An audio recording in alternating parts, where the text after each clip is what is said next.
halimbawa, i-advise nyo nga sa kliyente.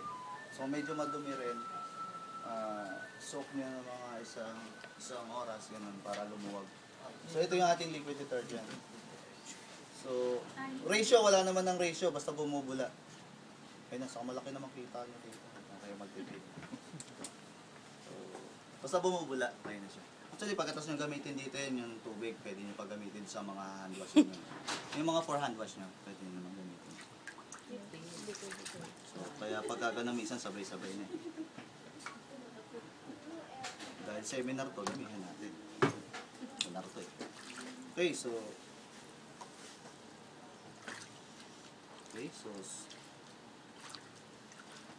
medyo isang oras ka na. Pero pag bago, diretso na. Gawin nyo na. So, ang pagkukusot, ganun lang. Hindi na ganun. Okay? So, before that, kung may kukorek kayo sa kuwelyo, ayan, toothbrushin nyo lang. Ang tingnan nyo, yung barong. Kung kaya pa ng kuwelyo. So, hindi yung tinitignan nyo yung dumi, natutuwa kayo, yun natatanggal. Yung pala, natatanggal na rin yung kuwelyo. So, tingnan nyo kung hanggang saan lang kaya ng kuwelyo. Okay? Kung medyo maano talaga yung dumi, pwede, actually, ganyan ka-mild to, kahit i-diretso nyo yan, hindi masisira yan, walang problema yan. Okay? So, ganun siya ka-mild, kaya ito yung ginagamit natin. Okay? So, kung hanggang saan kaya. Kung napansin nyo na medyo bumibitaw na yung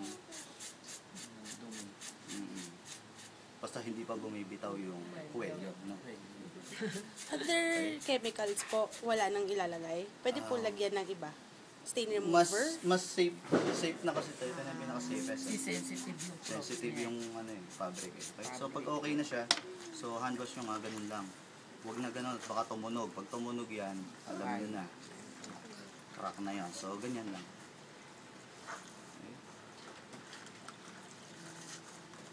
Lahat ng parte. Kung may mga food stains niya, madali na kuha nito yan. Okay. May degreaser din naman kasi yung talaga. Pero kung talagang hindi kaya, mas maano pa konti, dishwashing liquid, mas malakas yung degreaser. So hindi naman din nakaka-ano rito yan. So halos parehas na naman ang formula nila ng liquid detergent. Pinagkaiba lang nila yung lakas ng degreaser. Mas maraming degreaser yung dishwashing liquid compare sa okay, so pag okay na,